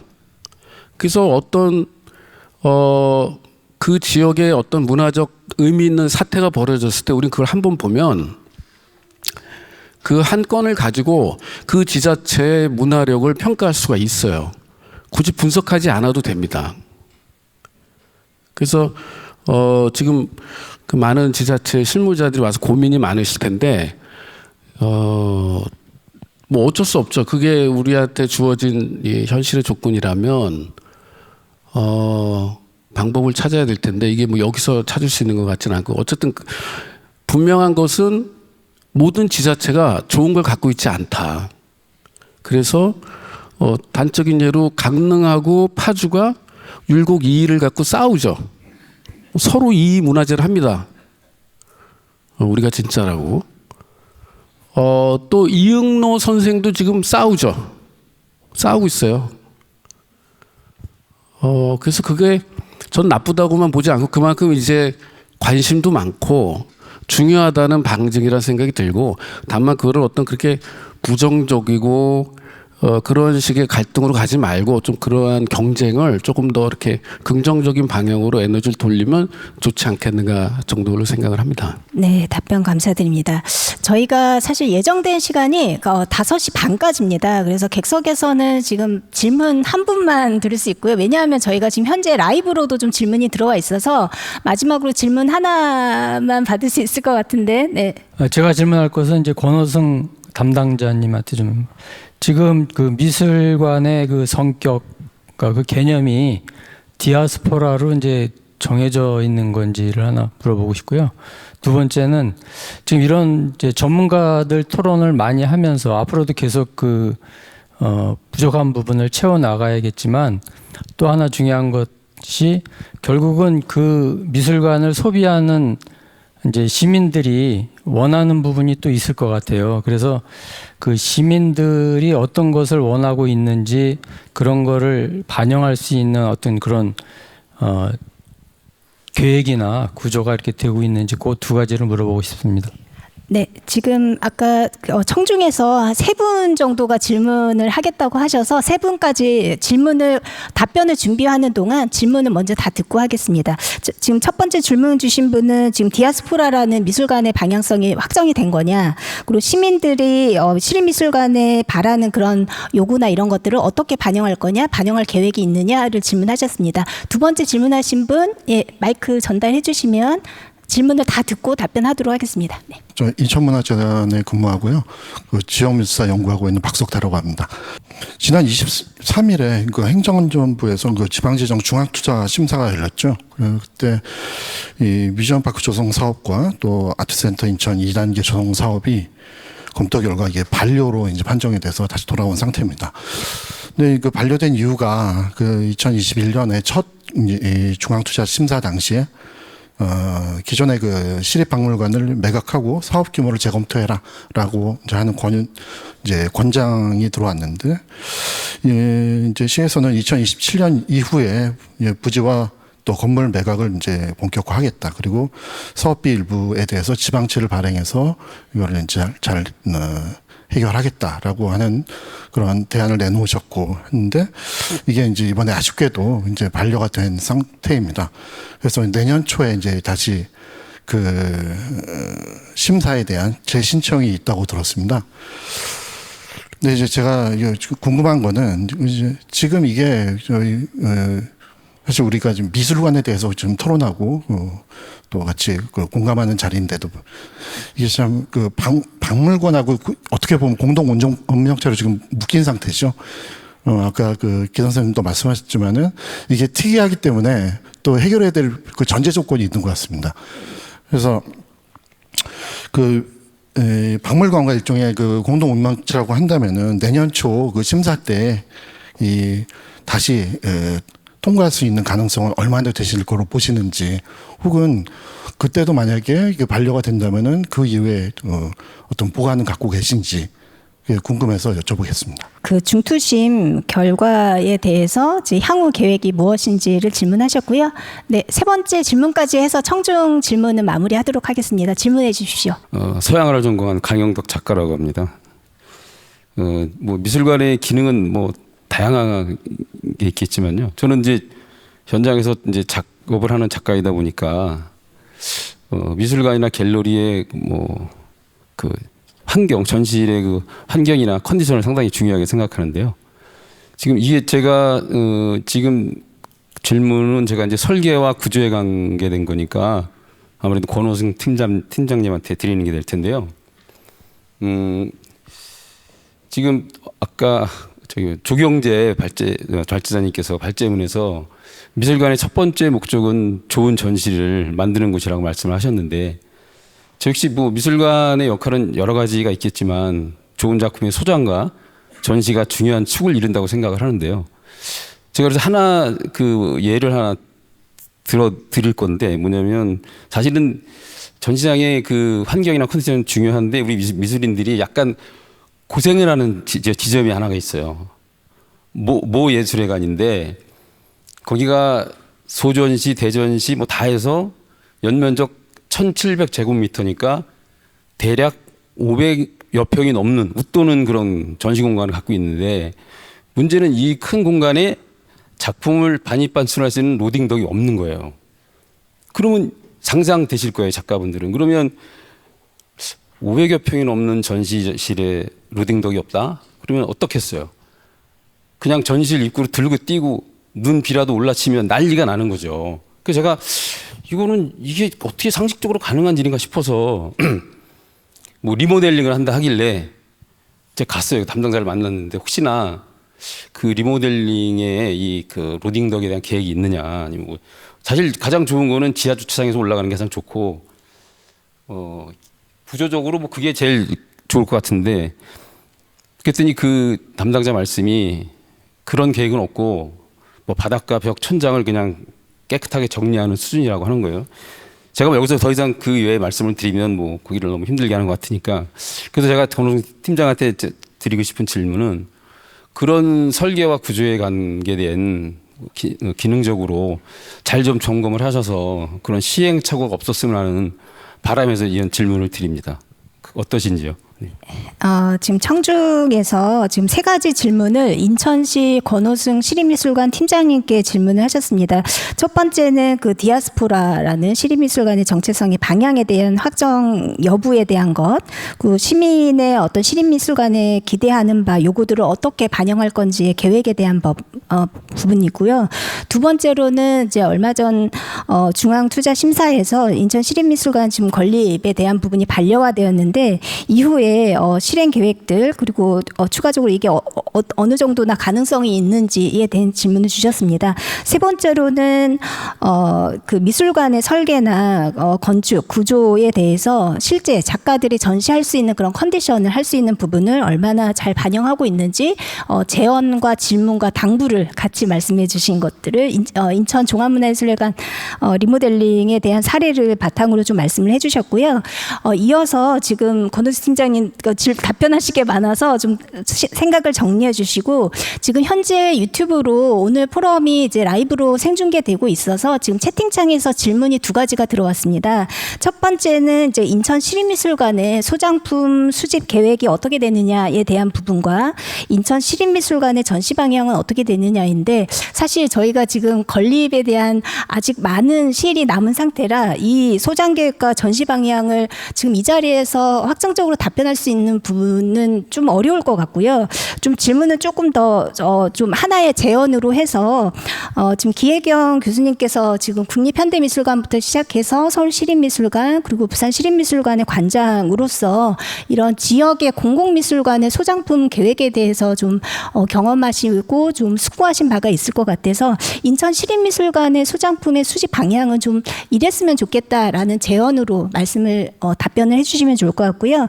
두 번째 그 유튜브 채팅창에서 질문해 주신 인천 시립미술관의 전시 방향은 어떻게 했으면 좋겠냐는 좀 시민의 어떤 관람 주권에 대한 부분들이 좀 바탕이 될 것 같아요. 그래서 오늘 발제에서 미술관의 핵심은 좋은 전시를 하는 것이다라고 좀 주장을 해주신 조경재 작가님께서 좀 작가적 관점에서 답변을 해주시는 걸 부탁드리도록 하겠습니다. 그러면 먼저 권호승 팀장님께서 앞선 청중 객석의 세 가지 질문에 답변 부탁드리겠습니다. 먼저 디아스포라 말씀하셨는데요. 결정된 바 없습니다. 디아스포라. 다만 제가 말씀드릴 수 있는 거는 2022년 4월 인천 시립미술관 소장품 그 연구 용역에서 세 가지 수집 범주를 제시를 했는데, 그 중에 하나가 이제 미술관 특화 전략으로 해서 디아스포라 제시를 했는데요. 아까도 말씀드렸지만 모든 이 소장품이 이런 것들은 다 이 공론화 과정을 거쳐서 공감대를 형성을 하고 뭐 디아스포라 담론들도 다 포함이 됩니다. 시대적 흐름에 맞게 확장할 수 있는 개념을 만들어 나가도록 하겠습니다. 아직 결정된 바가 없다는 걸 다시 말씀드리고요. 그리고 사실 뭐 시민들 상대로 해서 사실 저희는 이게 지금 3번의 연구 세미나와 공개 포럼 자체를 지역 전문가라든가 뭐 지역 미술계 시민들 이렇게 해서 그분들을 대상으로 해서 저희가 이 사전 홍보 프로젝트를 하고 있는데요. 만약에 뭐 지금 말씀하신 대로 뭐 시민들만을 해서 더 추가로 해야 될 필요가 있다라고 생각이 들면 저희가 좀 검토를 해서 더 확장해 나갈 수 있도록 노력을 하겠습니다. 그리고 그 중투신 관련해서 말씀을 주셨는데요. 뭐 사실 저희도 좀 안타깝게 생각을 하고 있습니다. 뭐 저희도 3번의 컨설팅이라든가 이런 걸 거쳐서 나름대로 노력을 많이 하고 그렇게 해서 저희가 이제 중투심의 심사를 올렸는데요. 뭐 애석하게도 아시다시피 잘 안 됐습니다. 반려가 됐습니다. 지금 뭐 아신 바와 같이 내년 1월에 저희가 이제 다시 보완을 하고 행안부 또 찾아가고 재정정치가 찾아가서 나름대로 이제 그걸 잘 이제 마무리하려고 하고요. 잘 검토해서 보완해서 잘 나가도록 하겠습니다. 근데 뭐 내년에 떨어질 경우에 어떻게 하겠느냐라는 것은 지금 뭐 그게 당장 중요한 것 같지는 않습니다. 물론 우려하신 바는 충분히 알고 있겠고요. 저희가 내년 1월에 꼭 통과될 수 있도록 노력을 하는 것이 더 노력을 하겠다라고 말씀드리는 것이 더 낫다라고 생각이 들기 때문에 그렇게 좀 이해를 해 주셨으면 좋겠고요. 저희 사실 아까도 제가 말씀을 드렸지만 좋은 전시 저희도 하고 싶습니다. 진짜 잘해서 잘 만들고 싶고요. 그렇게 해서 저희가 아까도 말씀드렸지만 2023년도에 그 시립미술관 전시공간 용역을 했습니다. 그 용역을 통해서 저희가 이제 지금 실시 설계를 하려고 지금 준비 중에 있어요. 근데 어차피 이게 지금 저희 그 안을 채우려면 건축하고 관련 연관이 되어 있기 때문에 지금 해서 용역을 이제 아마 아까도 말씀드린 내년도 상반기 중에 용역을 할 겁니다. 그렇게 해서 지금 뭐 기획 전시실 4군데 하고 뉴미더실이라고 해가지고 OCI 본사 건물을 리모델링해서 이제 하려고 합니다. 지금 선생님께서 말씀해 주셨듯이 그런 걱정 안 하도록 저희가 지금 잘 하고 있고요. 그래서 타시도라든가 이런 데 방문해서 잘 보고 있습니다. 그리고 말씀하신 대로 저희 지하 주차장이 다 이게 구비되어 있으니까요. 그런 걱정 덜 하실 수 있도록 저희가 최선을 다해서 준비해 나가도록 하겠습니다. 뭐 많이 답변이 좀 부족할 수는 있지만 지금 뭐 원론적인 답변밖에 드릴 수 없음을 좀 이해해 주시고요. 또 궁금하신 사항들이 있으면 뭐 전화를 주시거나 이러시면 저희가 진행되는 사항들을 따로 설명을 드리도록 하겠습니다. 이어서 라이브 질문이 들어온 인천 시립미술관의 소장품 수집 방향에 대한 제언을 기혜경 교수님께 답변 부탁드리겠습니다. 답변 드리기 전에 저기 책자가 하나 있는데요. 그 건축 설계 도면들이 실려 있거든요. 거기 보면 전시실로 화물 엘리베이터가 바로 올라가는 도면이 있습니다. 그 걱정은 안 하셔도 될 것 같은 생각을 이제 도면 보시면은 아실 수 있을 것 같고요. 소장품 전략을 지금 이야기하는 거는 그러니까 미술사가 연구가 안 된 상황에서 그렇게 쉽지는 않습니다. 그렇지만 이제 통상적으로 국공립미술관들이 이제 평면과 그렇지 않은 장르의 비율이 6대4 정도로 가고, 그다음에 지역 미술 작가들과 그다음에 제가 아까도 말씀드렸듯이 이 정체성을 지역 공공미술관이 수립했다라고 하는 거는 자기네 소장품을 가지고 지역 미술사의 문맥 속에서 한국 미술사, 그러니까 특수성과 보편성을 아우르는 미술사 기술이 가능해야 된다라고 말씀을 드렸는데, 그렇게 하는데 대강 비율이 지역 미술계 작가분들의 작품이 한 4.5대, 그다음에 보편적인 작가분 전국의 어떤 미술계에서 활동하시는 분들의 작품이 5.5 그러니까 한 45%대 55% 정도를 비율로 가지고 가면 그 미술사를 쓸 수 있는 거 아닌가라는 생각을 합니다. 그래서 그런 부분 정도를 말씀드릴 수 있는 정도고, 근데 이제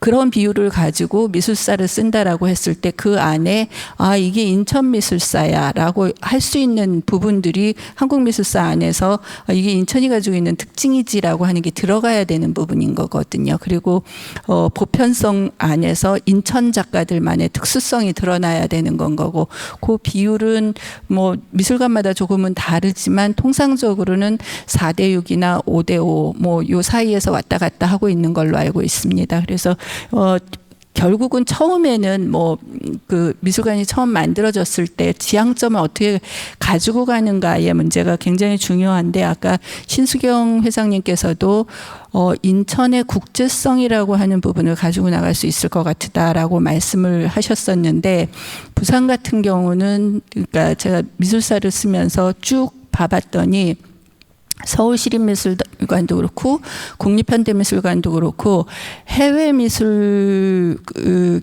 포션이 4%를 넘지를 못합니다. 전체 그 소장품 중에서. 근데 부산 같은 경우는 3,000점 중에서 10%가 해외 미술 소장품이었고, 그 중에서 거의 아시아 쪽 미술이었었어요. 그게 이제 전임 미술 관장님께서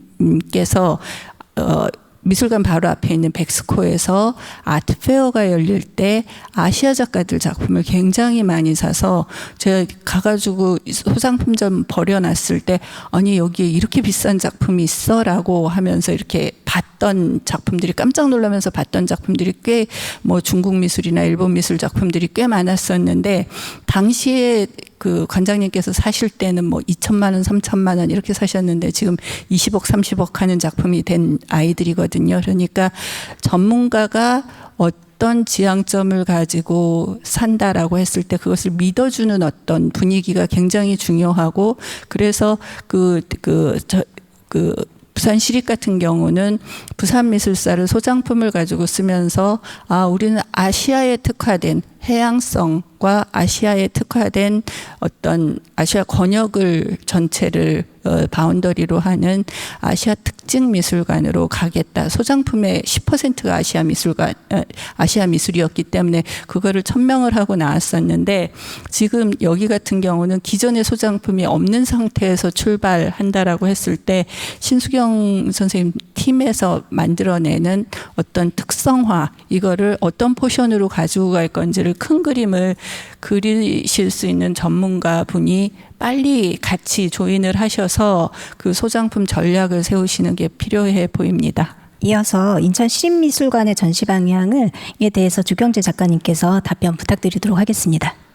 네, 현대 전시 형태는 그냥 개인적으로 가장 중요한 거는 템포라고 생각합니다. 그러니까 이제 좀 쉽게 설명을 좀 하면, 저는 서태지 세대거든요. 서태지가 앨범을 한 번은 내고 활동을 쭉 하고 잠적을 합니다. 그리고 준비를 쭉 하고 또 한 몇 개월 후에 다시 나타나는 형태로 되는데, 이제 요즘 이제 BTS가 됐을 때는 정규 앨범을 내고 그 사이사이에 그 멤버들이 아주 짧게 자기들의 싱글들을 막 발표를 하는 거예요. 그러니까 전시도 비슷한 형태로 발전해야 된다고 생각을 합니다. 템포가 굉장히 빨라져야 된다고 생각을 해요. 그러니까 어떠한 되게 큰 규모의 어떤 기획전이 하나 있다고 하더라도 그 사이사이에 아주 개별적으로 굉장히 참신한 기획전들이 그 전시와 연동되게끔 뭔가 기획이 계속 만들어졌을 때, 이제 관객들은 한 번 전시장 와서 전시를 보고 그냥 가는 개념이 아니라 언제든 와도 새로운 게 있다라는 인식을 만들어주는 게 되게 중요한 포인트인 것 같아요. 현대미술관에서는. 그러니까 우리가 기존에 해왔던 행정적 시스템 속에서는 1년치의 계획을 짜고 그거에 맞는 어떤 한 달 반, 2달간의 어떤 기획을 하고 이게 반복적으로 이루어지는 이러한 시스템이 아니라 굉장히 유동적으로 빨리빨리 뭔가 템포 있게 굉장히 빨리빨리 끊어서 전시할 수 있는 형태를 만들기 위해서는 아까 제가 말씀드린 기획의 선도성이 되게 중요한 겁니다. 그걸 하기 위해서는 행정적 절차가 굉장히 없어져야 되고, 그러기 위해서는 이제 제가 말한 그 하드웨어적인 요소가 뒷받침되어지면 이러한 능동적인 아주 쇼트한 어떠한 전시의 형태들, 그리고 퍼포밍적인 것들은 요즘에 많이 이루어지고 있고, 그거는 한 시간에 맞춰서 관객이 와서 그 보고 사라지는 거잖아요. 그러한 것들이 되게 빠르게 이루어지면 좋은 전시가 되지 않을까 생각합니다. 네, 답변 감사드립니다. 오늘 사실 더 궁금하신 사항들도 많겠지만 오늘 사실 거의 지금 한 4시간 가까이 끝까지 좀 자리를 지켜주시면서 경청해 주신 객석에 계신 청중분들께 다시 한번 감사드립니다. 시간 관계상 오늘의 공개 포럼은 여기서 좀 마무리를 짓도록 하고요. 그럼에도 불구하고 좀 궁금하신 사항, 그리고 앞으로 또 뭐 시립미술관에 재현하시고 싶은 바는 이런 의견들을 전달할 수 있는 통로가 지금 열려 있습니다. 인천 시립미술관 사전 홍보 프로젝트 웹페이지가 지금 개설되어 있고요. 검색하셔서 그 사전 홍보 프로젝트 웹페이지에 공개된 인천시청의 김아림 학예연구사의 이메일이 공개되어 있습니다. 그 이메일로 언제든지 의견들 그리고 궁금하신 사항 남겨주시면 상세하게 답변 드릴 예정입니다. 오늘 지금 이 자리에서 말씀해주신 발제자 토론자 분들께 다시 큰 박수 좀 부탁드리도록 하겠습니다. 감사합니다. 네, 오늘 인천시립미술관 건립개관 공개포럼 발제 및 토론을 진행해 주신 전문가분들께 감사드리며 포럼에 참석해 주신 관객 시청자분들께도 감사드립니다. 시립미술관의 개관을 준비하며 이러한 시간을 지속적으로 가질 예정이니 많은 관심 가져주시기 부탁드립니다. 본 공개 포럼은 논의된 내용은 향후 영상 및 자료집을 통해 제작되어 인천시립미술관 건립 개관을 위한 소중한 자원으로 활용될 예정입니다. 인천시립미술관 사전 프로젝트를 위해 구축한 홈페이지, 인스타, 유튜브, 페이스북 등에도 많은 관심 부탁드리겠습니다. 이상으로 공개 포럼을 마치겠습니다. 저는 사회를 맡은 임성현입니다. 네, 감사합니다.